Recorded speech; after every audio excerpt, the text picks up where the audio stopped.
ಗೋಕಾಕ್ ವಿಧಾನಸಭಾ ಕ್ಷೇತ್ರದಿಂದ ಆಯ್ಕೆಯಾಗಿ ಬರ್ತಾ ಇರುವಂಥವರು. ಇವರು ಅಣ್ಣ ತಮ್ಮಂದಿರು ಹೇಗೆ ಅಂತಂದರೆ, ಒಂದು ಗೋಕಾಕ್, ಅರಬಾವಿ, ಯಮಕನಮರಡಿ.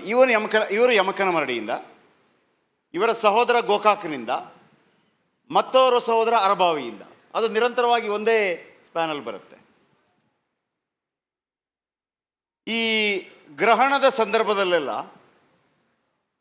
ನಾವೆಲ್ಲ ಮನೆಗಳಲ್ಲಿ ಯಾವುದೇ ಫುಡ್ ತಿನ್ನಬಾರ್ದು ಮತ್ತೊಂದು ಅಂತಿದ್ರೆ, ಇವರು ಗ್ರಹಣದ ಸಂದರ್ಭದಲ್ಲಿ ಸ್ಮಶಾನದಲ್ಲಿ ಹೋಗಿ ಅಲ್ಲೇನಾದರೂ ತಿನ್ನೋ ಮುಖಾಂತರ ಅದು ಮೂಢನಂಬಿಕೆ ಅನ್ನುವಂಥ ನಂಬಿಕೆ ಇರಲಿ, ಮೂಢನಂಬಿಕೆ ಇರಬಾರ್ದು ಅಂತೇಳಿ ಪ್ರಚಾರ ಮಾಡ್ತಾರೆ. ಇನ್ನೊಂದು ವಿಶೇಷತೆ ಏನಪ್ಪ ಅಂತಂದರೆ, ಸಾಧಾರಣವಾಗಿ ನಮ್ಮ ಹಿಂದೂ ಧರ್ಮದಲ್ಲಿ ಧ್ಯಾನಕ್ಕೆ ಬಹಳ ದೊಡ್ಡ ಮಹತ್ವ ಇದೆ. ಧ್ಯಾನ ಮಾಡಿದವರು ಬಹಳ ಕೂಲಾಗಿರ್ತಾರೆ ಅಂತ ಹೇಳಿ. ಬಟ್ ಸತೀಶ್ ಜಾರಕಿಹೊಳಿ ಅವರು ಕೂಲಾಗಿರುವಷ್ಟು ನಾನು ಬೇರೆ ಯಾವ ಪಾಲಿಟಿಷಿಯನನ್ನು ನೋಡೇ ಇಲ್ಲ. ಅದೇನು ಸರ್, ಧ್ಯಾನ ಮಾಡ್ತೀರಾ, ಬೇರೆ ಏನು ಮಾಡ್ತೀರಿ?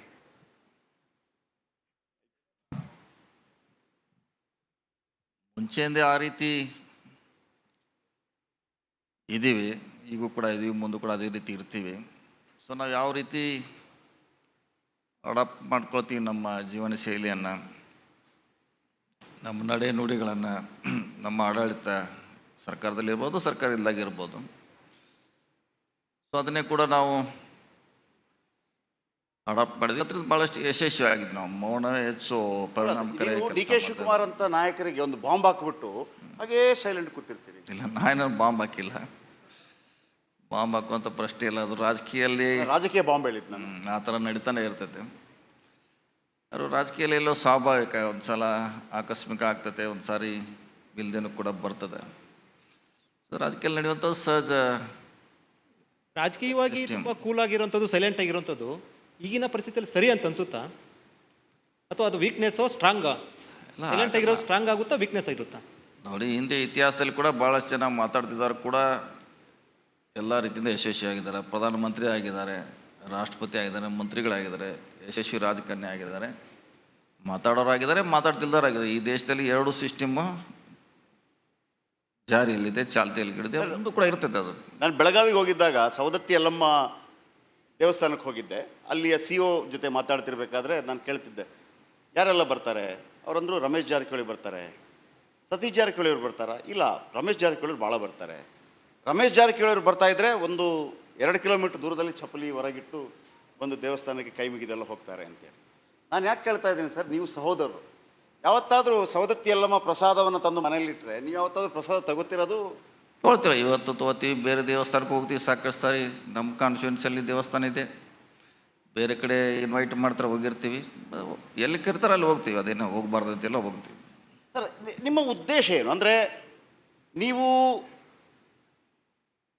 ಮೂಢನಂಬಿಕೆಗಳನ್ನು ನಂಬಬೇಡಿ ಅಂತ ಹೇಳ್ತಾ ಇದ್ದೀರೋ, ಅಥವಾ ಹಿಂದೂ ಧರ್ಮದ ನಂಬಿಕೆಗಳೇ ಸರಿ ಇಲ್ಲ ಅಂತ ಹೇಳ್ತೀವಿ? ಏನದರ ಉದ್ದೇಶ? ಹಿಂದೂ ಧರ್ಮ ಬೇರೆ, ಮೂಢನಂಬಿಕೆ ಬೇರೆ, ಶೋಷಣೆ ಬೇರೆ.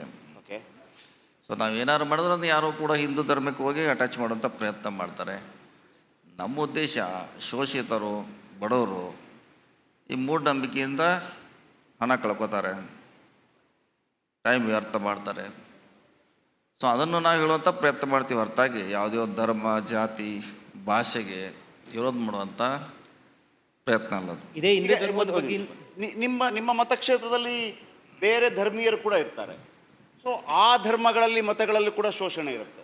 ಅದನ್ನು ಕೂಡ ನೀವು ಅದೇ ರೀತಿ ಬೊಟ್ಟು ಮಾಡಿ ಹೇಳ್ತೀರಾ, ಅಥವಾ ಕೇವಲ ಹಿಂದೂ ಧರ್ಮದ್ದು ಮಾತ್ರ? ಇಲ್ಲಿ ಎಲ್ಲರಿಗೂ ಮಾಡ್ತೀವಿ. ಯಾರು ಶೋಷಣೆಗೊಳಗಾಗಲಿಕ್ಕೆ ಪ್ರಯತ್ನ ಮಾಡ್ತಿದ್ದೆ ಅದನ್ನು ನಾವು ಎಲ್ಲರಿಗೂ ಕೂಡ ಅವ್ರಿಗೆ ಒಂದು ರೀತಿ ಜಾಗೃತಿ ಮಾಡುವಂಥ ಪ್ರಯತ್ನ ಅಷ್ಟೇ. ಅದು ಯಾವುದೇ ಧರ್ಮ ಇರಲಿ, ಅದು ಶೋಷಣೆಗೊಳಗಾದರೆ ಅದನ್ನು ಜಾಗೃತಿ ಮಾಡುವಂಥ ಪ್ರಯತ್ನ ಆಗ್ತೈತೆ ಅಷ್ಟೇ. ಅದನ್ನು ಬಿಟ್ಟರೆ ಬೇರೆ ಅದಕ್ಕೂ ಅರ್ಥ ಕಲ್ಪಿಸೋದು ಅವಶ್ಯಕತೆ ಇಲ್ಲ.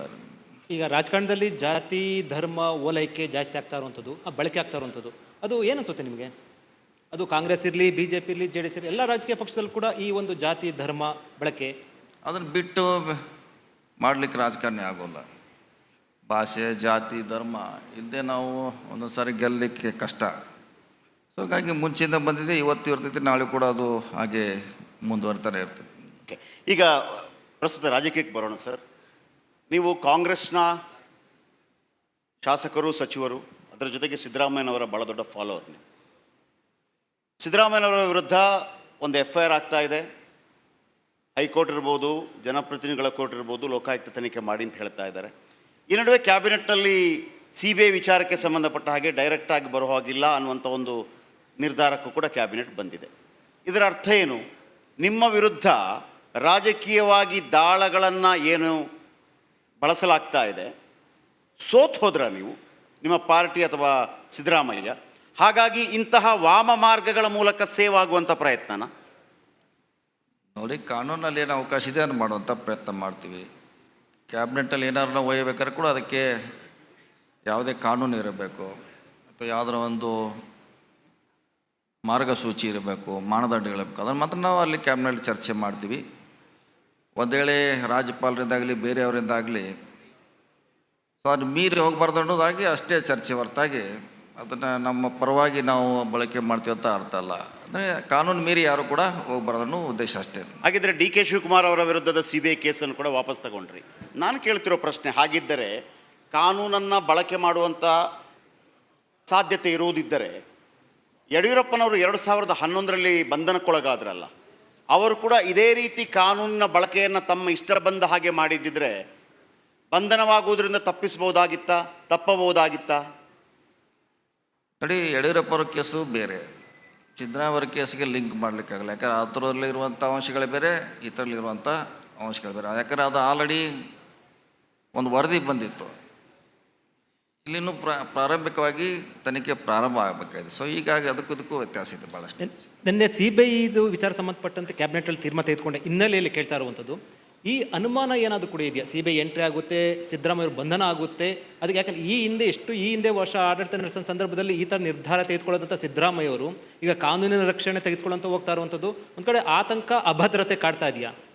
ನೋಡಿ, ಇದು ಮೊದಲೇ ಕಾನೂನಿದೆ. ಯಾವುದೇ ಒಂದು ಸರ್ಕಾರ ಅದಕ್ಕೆ ಅನುಮತಿ ಕೊಡಬೇಕು. ಈಗಾಗಲೇ ಆಲ್ರೆಡಿ ಕಾನೂನಲ್ಲಿ ಜಾರಿಯಲ್ಲಿ ಇದೆ. ಅದು ಒಂದು ಸರ್ಕಾರ ಅದಕ್ಕೆ ಅನುಮತಿ ಕೊಟ್ಟಾಗ ಮಾತ್ರ ಅವರು ತನಿಖೆಯನ್ನು ಮಾಡಬೇಕು. ಸೊ ಈಗಾಗಲೇ ಕಾನೂನಲ್ಲಿ ಜಾರಿ ಇದೆ. ಸೊ ಮತ್ತೆ ಅದನ್ನು ಮಾಡೋದು ಅವಶ್ಯಕತೆ ಇಲ್ಲ. ಅಂದರೆ ಸಿದ್ದರಾಮಯ್ಯ ಅವರು ಬಂಧನ ಆಗುವಂಥ ರೀತಿಯಲ್ಲಿ ಅಂದ್ರೆ ಕೂಡ ಷಡ್ಯಂತ್ರ ಇದೆಯಾ ಅಥವಾ ಆ ರೀತಿ ಪ್ರಯತ್ನ ಆಗ್ತಾ ಇದೆಯಾ ಅಂತ ಅನಿಸ್ತಾ ಇದೆ ನಿಮಗೆ? ನೋಡಿ, ಈಗ ಎನ್ಕ್ವೈರಿ ಮಾಡೋದು ಲೋಕಾಯುಕ್ತ, ಓಕೆ, CBI ಅಲ್ಲ. ಸೊ ಅದಕ್ಕೂ ಸಂಬಂಧ ಇಲ್ಲ. ಅಲ್ಲ ಸರ್, ಲೋಕಾಯುಕ್ತ ಎನ್ಕ್ವೈರಿ ಮಾಡಿದಾಗಲೂ ಕೂಡ ಇದೇ ಸಿದ್ದರಾಮಯ್ಯನವರು 2020ರಲ್ಲಿ ಮತ್ತೊಮ್ಮೆ ಹೇಳ್ತಾರೆ, ಆ ಕೊರೋನಾ ಸಂದರ್ಭದಲ್ಲಿ ಯಡಿಯೂರಪ್ಪನವರ ವಿರುದ್ಧ FIR ದಾಖಲಾಗಿದೆ, FIR ದಾಖಲಾದ ನಂತರ ನಿಷ್ಪಕ್ಷಪಾತ ತನಿಖೆ ಸಾಧ್ಯ ಇಲ್ಲ, ಸೊ ಹಿ ಮಸ್ಟ್ ರಿಸೈನ್. ಅದು ಇವ್ರಿಗೆ ಯಾಕೆ ಅನ್ವಯ ಆಗೋದಿಲ್ಲ ಅಂತ ನಾನು ಕೇಳೋದು. ನೋಡಿ, ತನಿಖೆ ಪ್ರಾರಂಭ ಆಗಬೇಕು. ನಾನು ಹೇಳಿದಲ್ಲ, ಅಲ್ಲಿ ಒಂದು ಆಲ್ರೆಡಿ ಅವ್ರ ಬಗ್ಗೆ ಒಂದು ವರದಿ ಬಂದಿತ್ತು. ಯಡಿಯೂರಪ್ಪನ ವಿರುದ್ಧ ತಪ್ಪು ಮಾಡಿದಂಥ ಒಂದು ವರದಿ ಇತ್ತು. ಅದು ಇಲ್ಲಿ ಇನ್ನೂ ಮಟ್ಟ ಯಾವುದೇ ಆಗಿಲ್ಲ. ಈಗ ಪ್ರಾರಂಭ ಆಗಿ ಇನ್ನೂ ಡೇ 1 ಇನ್ನೂ ಪ್ರಾರಂಭ ಆಗಬೇಕು. ಅವರು ಗಿಲ್ಟಿ ಅಂತ ಪ್ರೂವ್ ಆದ್ಮೇಲೆ ಅದೆಲ್ಲ ನೀವು ಹೇಳುವಂಥದ್ದು ಮುಂದಿನ ದಿನಗಳಲ್ಲಿ ಬರುವಂಥ ಚಾನ್ಸಸ್. ಈಗಲ್ಲ, ಈಗ ಅದನ್ನು ಈ ಇನಿಷಿಯಲ್ ಸ್ಟೇಜ್ನಲ್ಲಿ ಹೇಳಲಿಕ್ಕಾಗಲ್ಲ. ಸರ್, ನೀವು ಇದಕ್ಕೆ ಪ್ರಾಮಾಣಿಕವಾಗಿ ಉತ್ತರ ಕೊಡಬೇಕು. ಮುಖ್ಯಮಂತ್ರಿ ಸಿದ್ದರಾಮಯ್ಯವರ ಜೊತೆ ಮುಂಚಿಂದ ಕೂಡ ತುಂಬ ಆಪ್ತ ವಲಯದಲ್ಲಿ ಗುಡ್ಸ್ಕೊಂಡಿರುವಂಥದ್ದು, ಜೊತೆಯಲ್ಲಿರುವಂಥದ್ದು, ಅವರ ಮನಸ್ಥಿತಿ, ಮನೋಭಾವ ಎಲ್ಲ ಗೊತ್ತಿರುವಂಥದ್ದು. ಈ ರೀತಿ ಇಂದು ಕೂಡ ಆರೋಪ ಬಂದಿರಲಿಲ್ಲ, ಅಪಾದ್ಯ ಬಂದಿರಲಿಲ್ಲ.